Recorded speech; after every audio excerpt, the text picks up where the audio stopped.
Pemirsa, Badan Meteorologi, Klimatologi, dan Geofisika memprediksi sejumlah wilayah di Indonesia masih akan terdampak cuaca buruk seperti hujan lebat hingga potensi banjirop. Daerah mana saja yang perlu menjadi perhatian? Berikut laporan Insan Suwardi dan Nur Ihsanullah dari kantor BMKG Jakarta Pusat. Peralihan musim atau musim pancaroba, Badan Meteorologi, Klimatologi, dan Geofisika atau BMKG telah memberikan peringatan akan adanya potensi cuaca ekstrim di sejumlah daerah di Indonesia. Salah satu tandanya adalah guyuran hujan dengan intensitas sedang hingga lebat dengan adanya potensi angin kencang di sejumlah daerah. Selain itu, BMKG juga telah mendeteksi adanya 3 siklon tropis yang mampu meningkatkan pertambahan kecepatan angin, pertambahan angin hujan, serta penambahan ketinggian muka air laut.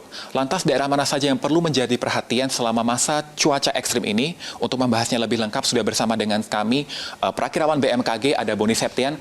Mas Boni, mengenai cuaca ekstrim di sejumlah daerah dan mungkin dari papan citra satelit saat ini, daerah mana saja Mas yang perlu menjadi perhatian bagi kita?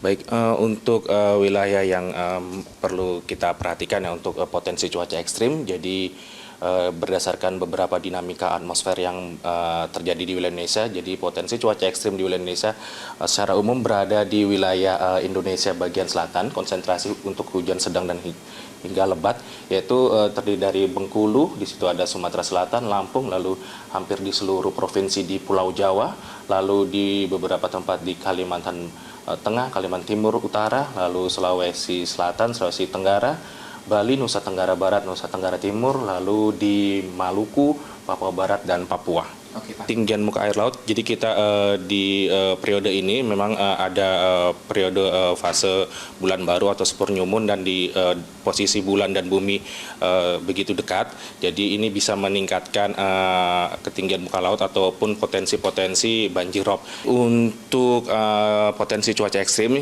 ini terpengaruh oleh beberapa kondisi dinamika atmosfer seperti Madden-Julian Oscillation, lalu beberapa gelombang atmosfer yang kita pantau. Untuk MJO sendiri atau Madden-Julian Oscillation sekarang sudah bergerak ke wilayah Samudra Pasifik bagian barat, dan juga untuk itu di tanggal sekitar tanggal 23. Begitu juga untuk gelombang-gelombang atmosfer seperti Equatorial Rossby dan gelombang Kelvin juga di sekitar tanggal 23 Maret itu akan lebih sedikit di wilayah Indonesia. Jadi di tanggal sekitar setelah tanggal 23 Maret potensi cuaca ekstrim akan mulai berkurang di sebagian wilayah Indonesia.